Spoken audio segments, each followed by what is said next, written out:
It is June 3rd, which is by far the latest we've ever started talking about the draft here on Locked On Pacers, but it's time. Their conference finals run is over. They have 3 second-rounders. What are they going to be thinking about? How good is this draft actually around where the Pacers pick? We'll dive into all that and more on today's Locked On Pacers podcast.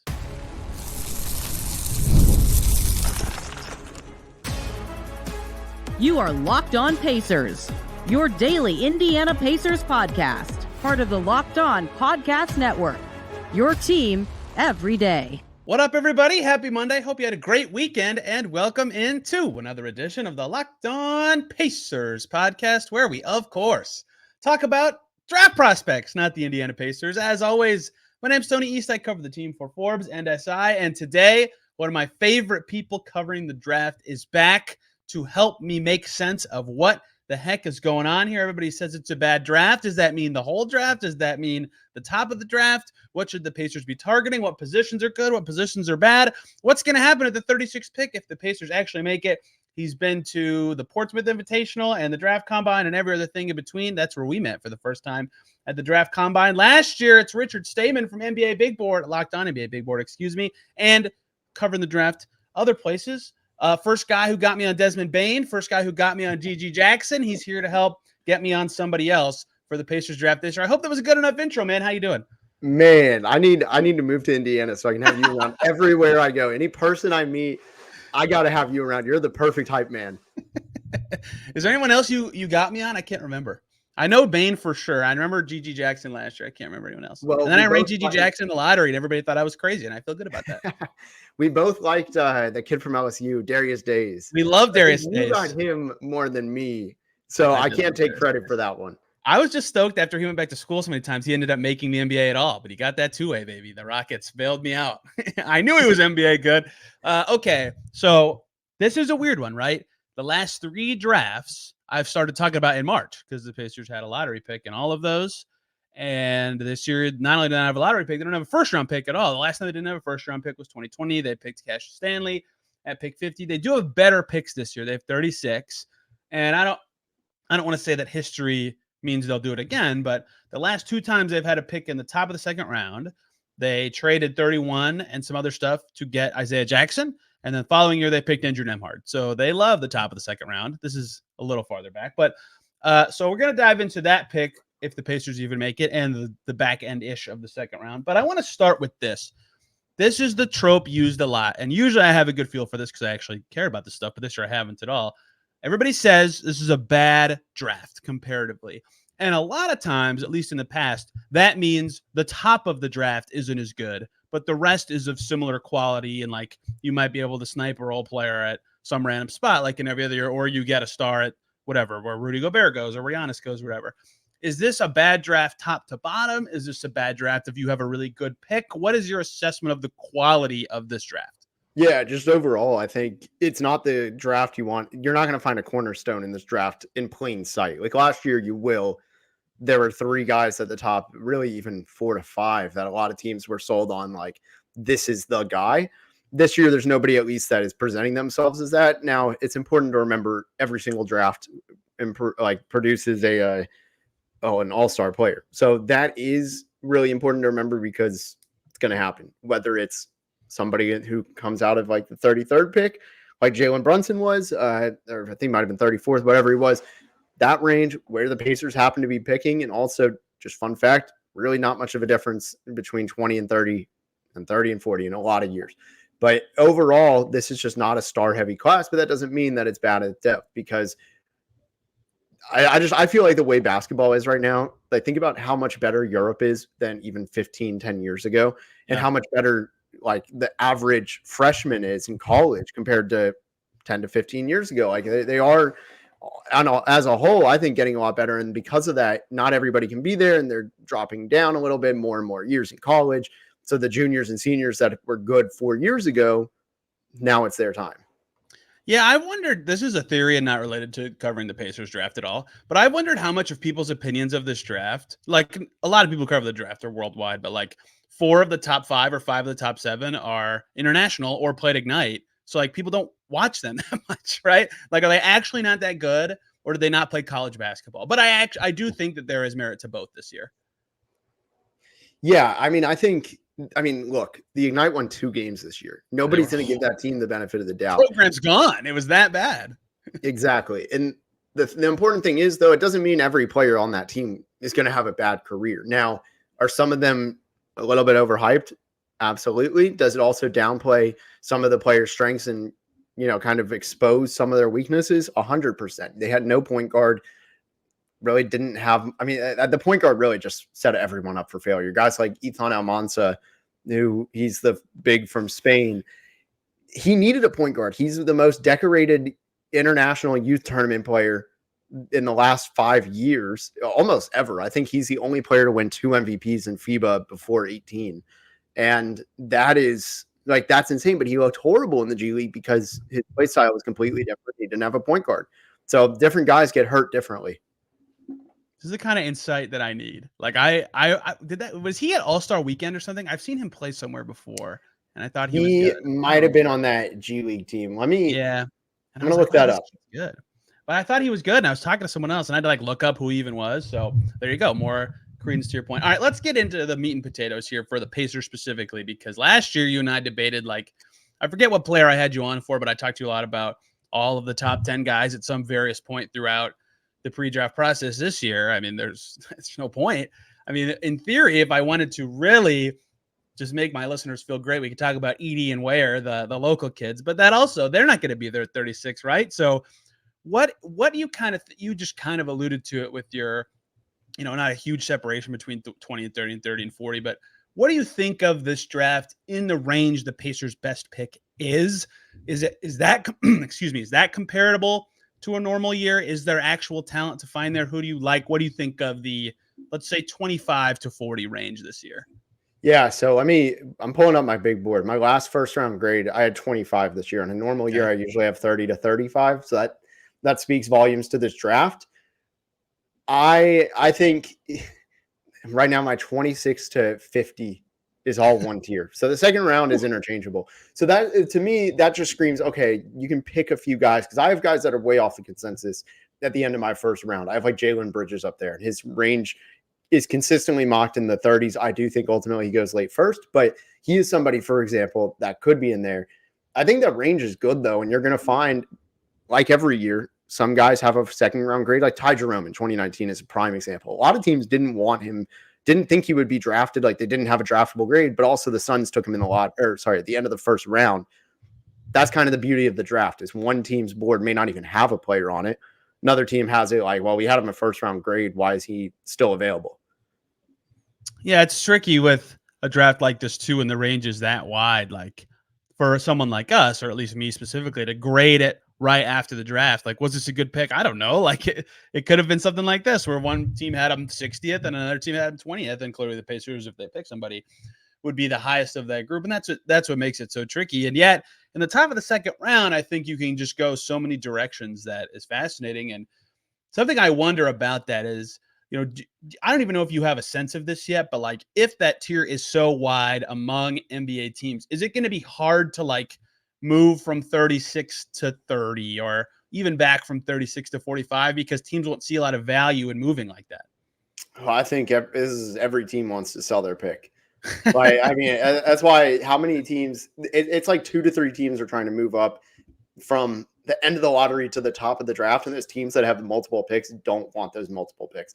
Everybody wants in one of the next 2 drafts, just for headlining it. There's more than just these guys, but you have generational players next year. Ace Bailey, Cooper Flagg, Kamon Malawak. Those are 3 of the top dogs, Dylan Harper. And then the year after that, you have the Boozers, primarily Cam Boozer, and then AJ DeBonsa, 2 of the top 3 players currently in high school, including the guys from this upcoming class.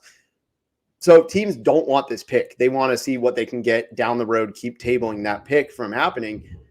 Because of that, I actually do think going from 36 to 30, this is a year where you're going to see, I always think it's 2015, the Orlando Magic sold the 25th pick and just outright. And that happens often in first round picks, because it's guaranteed money that you're giving up, that you can probably just get them 10 picks later if you wanted to buy back in with that same money. But also, just they don't need it. They don't see another guy helping from this class.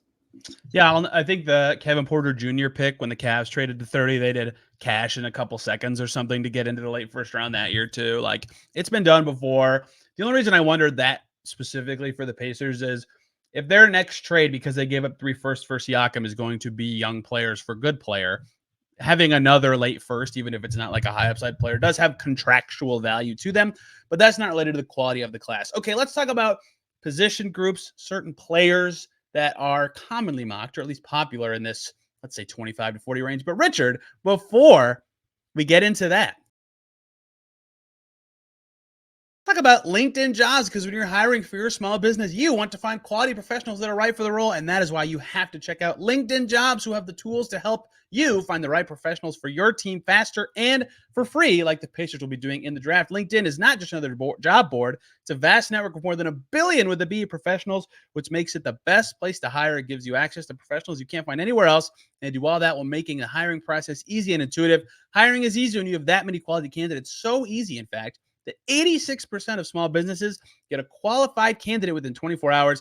LinkedIn knows small businesses are wearing so many hats, might not even have the time or resources to hire, so they're constantly finding ways to make that process easier. They even just launched a feature that helps you write job descriptions, making it even easier and quicker to do so. 2.5 million small businesses are using LinkedIn for hiring. You could be next. Post your job for free at linkedin.com/LockedOnNBA. That's linkedin.com/LockedOnNBA to post your job for free. Terms and conditions apply. Back here on Locked On Pacers. Thanks for making us your first listen today and every single day after your fun weekend. Make your second listen Locked On NBA Big Board, because if you like what Richard said so far, you can hear it every single day and learn about prospects that the Pacers have no chance of getting, like Zach Edey and Kel Elware and many other players of local interest, or the best guys in the draft after an insane lottery. Have I told you my Tankathon spin story this year, Rich? I don't think I have. Okay, You have not. Didn't have to do them this year, right? Pacers aren't in the lottery. They're in the playoffs. So they're playing a playoff game the night of the lottery, a home game. And I, like right before, it's on this TV in the media room, I said, I'll do one spin this year. The Hawks jumped up in my spin. So I was all over it this year. I was right. Now I have the God touch. So next year I have to keep that in mind when I do my spin. I did it. You're welcome, Atlanta Hawks. They need to hire me. Okay. Is there a position group that stands out in this Pacers range, or even in this draft in general, that is particularly deep in terms of wings, guards, bigs, anything like that? Wings and forwards, man. They're all right. Yeah. I could count up. Let's see. In the second round, I already see 10 just before my 45th ranked player. So yeah, after 26 to 45, half of those are wings or forwards. So it's a pretty good range. And mind you, and also this doesn't mean that the mock is going to fall, but it's just my personal rankings. And it's important to say that, because everything we said in that first segment too, the mocks don't have a good idea after a certain point. Like there's a few picks that you might get intel with, oh, this guy got a promise, he's going here. Like that might be right every once in a while, but when they're like, this could be a good fit because they need defense, that's probably not enough of a reason for it. So be skeptical of these mocks. Like just because one person has it doesn't mean that's the way it's going to be. Now, granted, I'm on Tankathon, which is I think it's just a composite ranking, right, of like a bunch of mock drafts.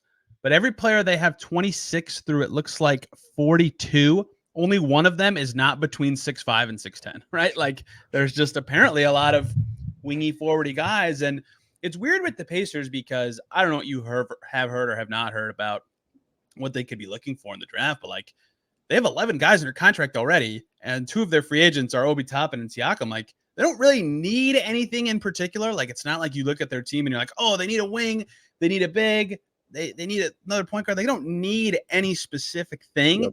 And you shouldn't be drafting for need that much anyway. But it's kind of harder. Like in the past, it was very obvious they shouldn't pick a center, and then they picked Goga anyway. But still, or like they should be targeting this, and then they picked Jarris, and they did that, right? This year, it's not as clear if there's anything specifically they need. And so that gives me 2 defaults if I'm the Pacers. 1, just pick the best guy. I'm pro doing that anyway. But 2, wings are so valuable, and like skilled size is becoming the thing that if there's a tiebreaker, you're happy for the Pacers that this is a big forward heavy draft, I think. Yeah. It's a draft where I think too, you're getting somebody who's going to play. Well, the Pacers are stacked, honestly. They're a very deep team. On paper, with an average team, these guys could come in and contribute. Like, that's the level of a player you're getting. Like, you're getting a wing, you're getting a forward, somebody who's in that 3-4 interchangeable, that combo forward in a way. That's great news. Everybody wants those players these days. What if you were running the Pacers, would you have any specific position you're targeting? To me, I think it's just best player, but I'm curious what you think from an outsider-ish perspective. No, I think maybe you get another stretch big, but like everybody wants more stretch bigs. So that's not exactly, I don't know. There's no like one thing, because also the Pacers are drafted so well that even guys like Isaiah Jackson would be a roadblock, because I think he's very clearly ready for that jump. Yep. Like I feel like he's kind of a block for if you take a big, right? Like, how do you even fit that next guy in? Yeah, it's going to be really tricky to see. And like, maybe they could say, oh, well, if Jalen Smith opts out, and the tricky part is his option dates after the draft, like maybe they need a fourth-ish center to like try to string along or something. But 36 is weird too, because do you know the highest number pick that's ever been a two-way? Because that's too high to be a two-way even. So they probably want to roster the guys. Then you have to actually think about the positions. But I don't think anyone 36 or higher has ever been two-way. And actually in 2020, Tyler Bay was the 36 pick, and he was a two-way for the Mavs. Okay. So it's not uncommon. In my head, it depends on the team. 45 or better, you're getting standard. I think it might even be 40 going forward. This year, actually, yeah. This year specifically, I bet that number is lower than it usually is. I don't know. So that makes it tricky too. Is like the person you pick's gonna want it. But with that in mind, if they don't need someone, do you think there actually is, like, because you described this, all these teams would want a future pick because these next couple drafts are better. Do you feel like there is a way that a team would want 36? Like, could the Pacers move out of it if they're just like, yep, we have a lot of depth, our other picks are there? Like, or what do you feel like the appetite for that would be? Yeah, I think it depends on the team. Someone like Washington, they have the 51st pick. I need to look at what they have going forward, but say they have a lot of their picks and they don't have a lot of debt. You know, they could be somebody, and I'm looking at it. They owe 3 second-round picks, including this year. That's their entire. They have every other second-round pick and a ton of incoming picks. They could easily offer like multiple seconds to a team as ammo for the receiver for like the Pacers, right? So I think there's something there, like a team like that just needs more experimental pieces. Like that's at the bottom of a rebuild. Yeah. I think you could entice them. You're probably not getting like, I don't know, you're not getting the Mavs right to buy or something, or the Celtics. Well, that's how they traded the Isaiah Todd pick for that Isaiah Jackson, because someone wanted Isaiah Todd. That worked out great for the Pacers. This is the last kind of like, for lack of a better term, structural or interesting, unique thing about this draft. But this is the first year of the 2-day draft. And let me tell you first, I think everybody wins except for just TV consumers. I think it's good that teams have more time to prep for these picks because guys will, in theory, land in better situations. Teams can make more informed decisions, right? Like in my head, that's a win for everyone, even though no one's like dying to watch a second round, although Bronny being in the first year of it will certainly help the TV product. Do you think it will change the draft that much, or do you think it'll just make teams make better decisions? Yeah, I agree with you. I think the thing I would say is last year, just selfishly, one, you know, people hate change, partially myself included. Like I love the second. Yeah. I love the second round when they're at commercial and they make a pick, and then it turns out to be somebody like Jokic. I think they were at a commercial when he was picked. But at the same time, last year I went to the draft for the first time and worked it. I didn't leave Barclays Center until 2:45 in the morning. Jeez. So it's nice that that's not a thing anymore. Like, and I'm not trying to plead, like, think of the media, but like at the same time, like it does make everyone, I think the people covering it, the teams picking, the fans that care, like, I don't know, like, I think maybe if it has an island show as a second round, maybe people will care. Yeah, I think it'll be like interesting if you're the Pacers. You don't have a first day pick. Like, does that change your first day? Like, do you walk in just to watch? Do you like, how do you they have a watch party? What is the pick number where if a certain guy's still there, you start calling teams about trades? Like, I think it'll be interesting to see how it affects front office dynamics. I don't know why that came out of my mouth so wrong, but like how they approach their own way of picking players or like getting the pick they want. And I think there would be value for the Pacers in trying to get into the very late first with as little they could give up as possible, but that might be hard to do or not worth it just to get their young player pipeline filled up. And I'm guilty of something, by the way. I have to put a hand up here. The Pacers traded their picks for Siakam. And I was like, oh, crappy draft, trade away the picks. That's great. And then they got a pick for Buddy Hield. And I was like, hey, they needed a pick and they got it. I can't say it's a crappy draft when they trade away the picks and then think it's good. They got a pick when they get one.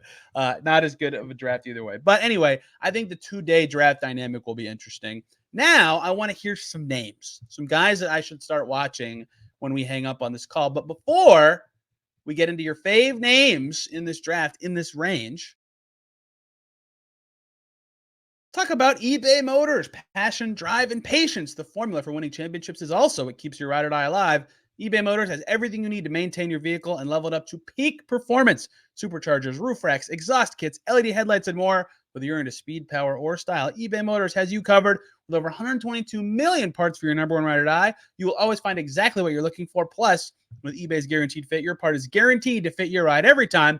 You're going to get your money back because with eBay Motors, you're burning rubber, not cash. With all the parts you need at the prices you want, it's easy to make your car the MVP and bring home huge wins. Keep your ride or die alive at ebaymotors.com. Eligible items only. Exclusions apply. eBay guaranteed fit only available to U.S. customers. Back once again here on Locked On Pacers. Thanks for making us your first listen today and every single day. Your second listen, Locked On Mavs or Locked On Celtics.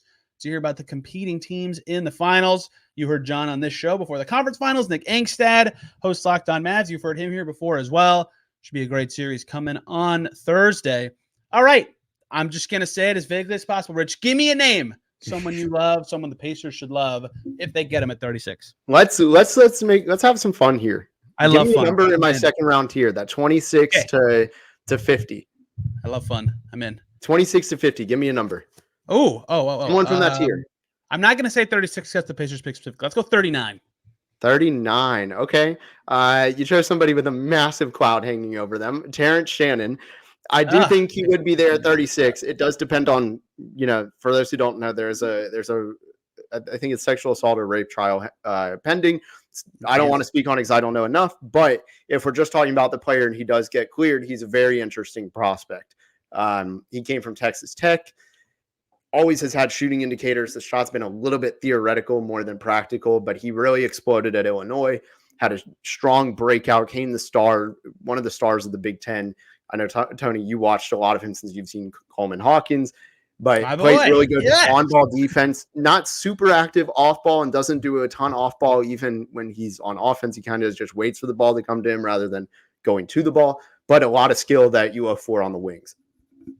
Man, how to pick Coleman Hawkins like top 20. I just loved him. You were there last year, the 23 Combine.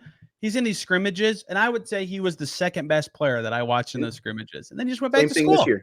Same thing. Yeah, he's awesome. And I'm like, why is this guy not like a clear NBA prospect that he goes back to school? You know, the best player was in the scrimmages last year. Ben Shepherd, who turns out is a playoff rotation player as a rookie. Pajimski. And Pods, he was very good too. That's right. Man, it's so weird. Like in my head, I'm like, this one game shouldn't matter, right? Like it's one game. And then like the three best guys all turned out great. I mean, it historically has. Jalen Williams 2 years ago ended up lottery pick because of that. And it's different for those who don't know. What ends up happening is they just go, here, play together. You and other people at the combine, you have no chemistry. You will never be with your teammates from college. They divide you up. Like if Terrence Shannon had played, for example, him and Coleman Hawkins would not have been on the same team.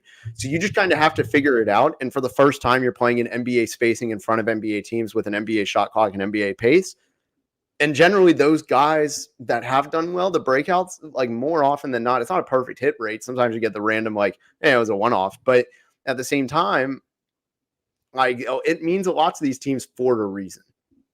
I think in general, like if you could just hop in with a random assortment of players and show that you're good at basketball in that setting, that does have some value, I would say.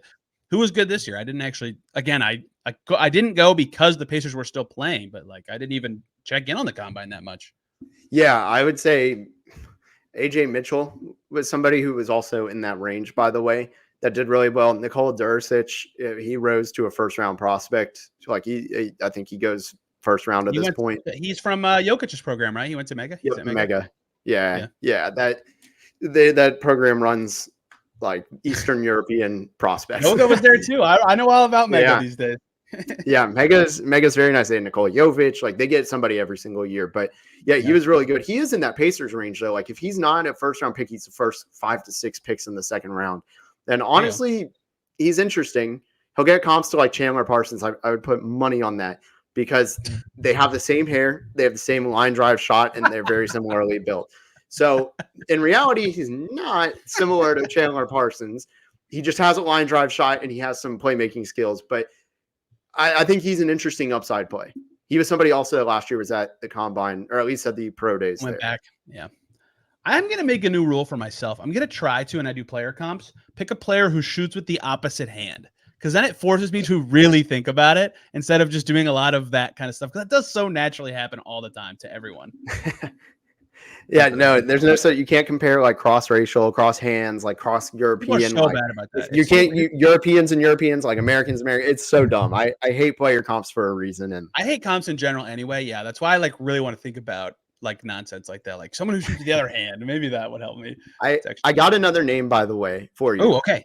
I dig it. So Rick Carlisle, I remember this in Dallas. He would randomly take his Virginia guys, Justin Anderson. Like there's somebody else who I'm drawing a blank on. There's a Virginia guy. There are 2 in this class. Honestly, I'd really prefer it to be Reese Beekman, but I don't think he's going to get drafted. I think it might be Ryan Dunn. He is the weirdest player.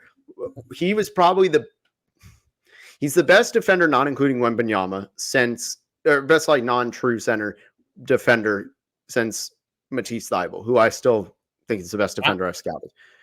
That good. That being said, he is a 1 through 5 defensive player. On offense, he is a 6'7" center. Like he is a dunker. That is it. Dunker and cutter. He cannot shoot. Like, the form doesn't look terrible, but then the next shot, he puts up a whole different shot. So it's hard to go off. There's no shooting upside there, I don't think. But if you wanted that athletic, undersized big who can guard truly 1 through 5, and you have enough shooting elsewhere, you might be worth it. Like there's always the Virginia ties. I really do think he is somebody that the Pacers could be a prime candidate to take in the second round. I don't think anybody wants to give him a guaranteed contract, but like he is that good of a defensive player that he's clearly being almost mocked in the first. 20% 3-point shooting on 1 attempt per game, 53.2% from the foul line, but a very good field goal percentage because this man's a dunking machine, and his stock numbers are insane.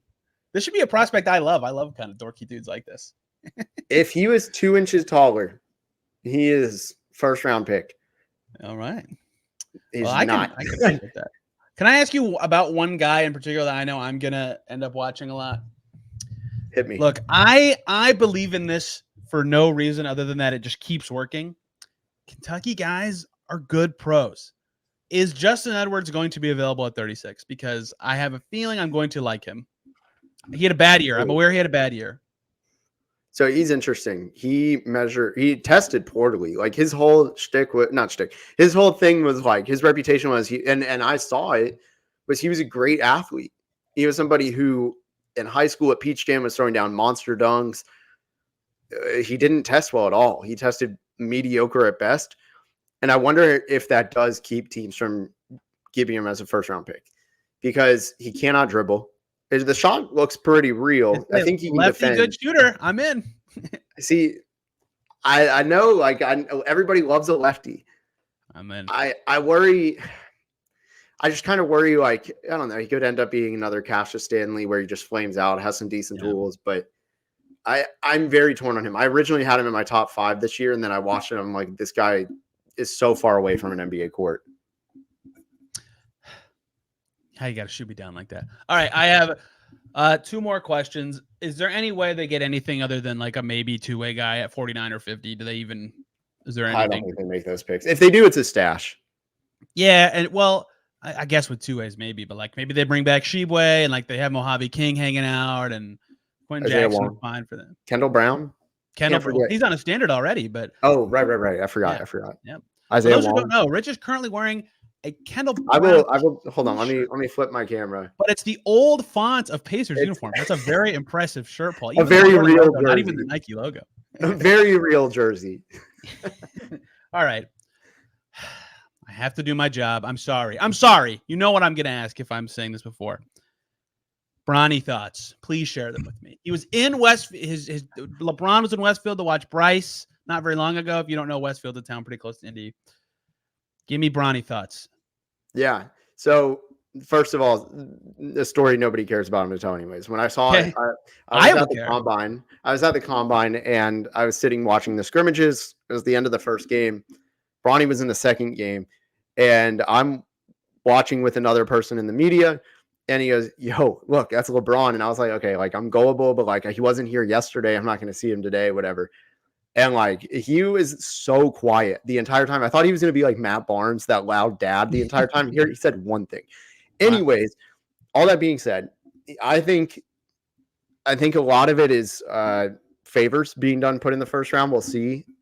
He would not be getting this chance if he was, I don't know, some 6'1" guard who went to like a Mountain West school or something, even a Big 12 school. Like this team was not good. The thing is, if you have a 20% chance at LeBron, that's probably better than a 30% chance that some other guy hits, right? 30 to 50% chance like another guy hits. And even then his ceiling at this point might not be that great. You might take it. It'd be funny to see LeBron go to Indiana. No offense. Like that's not what he's known for, going to places like Indiana and loving it. But the Bronny thoughts, you asked for that. That is what I will answer. Look, he is good at doing the simple things. There is a real shooting upside, and I think he's a really smart player. He's got long arms. He's athletic. There are things there. The problem is in today's NBA, him as a guard, as a neutral player who doesn't have arguably the greatest player of all time as his dad, there are limitations. And a lot of that comes down to his size. He's not a point guard, and he's 6'1". He's a good shooter, but also he doesn't play that well through pressure and traffic. And a lot of teams, if he ever gets rotation minutes, everyone's going to want to eat his lunch. It's the same thing Lonzo had when he was a rookie. Everybody wanted to kill him because his dad. So it's going to be tough for him. He needs, honestly, it's the same thing as Lonzo. Like you need to get away from what your dad is doing to you, like to build that pressure and be your own person. The problem is, again, though, he's 6'1". So if he doesn't hit right away and LeBron retires, he's not in the league. The difference is like between those two players specifically is like LeBron's not doing anything. He's just existing. He is LeBron. And so his kids are very popular. The reason I ask is because I didn't watch USC. They weren't in the Big Ten yet. So somehow there's going to be an IU USC conference game next year, which is so dumb. But like between the heart stuff, like I just don't know if his play is actually reflective of who he is, which is why I'm asking a lot of people about, do they think he's actually good? And, Rich Paul had the stuff about, no, we're not doing a two-way for Bronny. And I think Trace Jackson Davis and his success with Golden State's going to make a lot of people think that's like a viable path for a lot of people. And like Rich is obviously a very good agent, but I'll be very curious what Bronny looks like, where he can go, if it's actually smart for him to be selective with draft workouts. Because in my head, I'm like 36, 49, 50 is what the Pacers have. Like that would be the teams you'd want if you're a guy mocked at the range he's usually mocked in. But I just don't know, and I don't want to get too much into him because I have not watched him play a single second of basketball at the college level. I'm very curious what will happen there. Yeah, I think the Lakers or Suns take him anyways. Although actually the Suns will trade their pick. Someone will either be stupid and take him way too high, or he'll fall to the Lakers in the second round. I stand by that's what's going to happen. Yeah, here's what I think is going to happen is pick a pick 31 through 45 that the Lakers will trade for that pick and everybody will immediately know what's happening. Can we just one thing? I know we're pushing time. What if the Clippers have like they have a chance to do the funniest thing ever, man. Like they have the 45th pick. I'm just saying you can read the rest. Like yes, that would be extremely. What is the Lakers have a second? They don't, do they? Yep. 56. 55. 55. Yeah. The Celtics one pick before them, that would also be extreme. Yeah, there's a lot of teams that have an opportunity to do something funny. Oh, Lordy. All right, this is good. It's going to be a super weird year to cover the draft. Last year, I did 14 individual podcasts on prospects. I probably will do like one show with 3 guys I end up liking in this process, 1 guy per segment, but less draft talk here this year because Pacers are going to have a very similar team next year to last year, and a lot of their summers down to free agency, and they had a great season, which is also what we're talking about. Rich, thank you very much for the time. I now feel like I know a lot more about this draft. Where can people find you and your work covering this weird draft and all the other drafts that are actually better in the future. Yeah. Locked On NBA big board for podcasts. And then I have a Substack, mavsdraft.substack.com. I do NBA level scouting reports, film breakdowns, community mock drafts, things like that, which I have to have you on soon. You hear this, guys? Mavs draft doesn't even live in Dallas anymure. Unbelievable. No. 3 weeks. 3 weeks, and then I'm out. Oh. Until after they win the finals, then I'm moving. Get the hell out of there. It's time. Everybody, tomorrow we'll be back either with a player season recap episode or a free agency look ahead episode, depending on guests and scheduling. I'm very behind on that, and the Fever are playing a lot. So eventually I'll get caught up on scheduling, and then I can tell you guys what's coming. But something fun is coming every episode until free agency is over, because there's less time to talk about that stuff because the Pacers made the conference finals. I'm on Twitter/X at Tony R. East. Rich is there at MavsDraft, as he already said. Thank you all for listening. Have a wonderful day. See you very soon.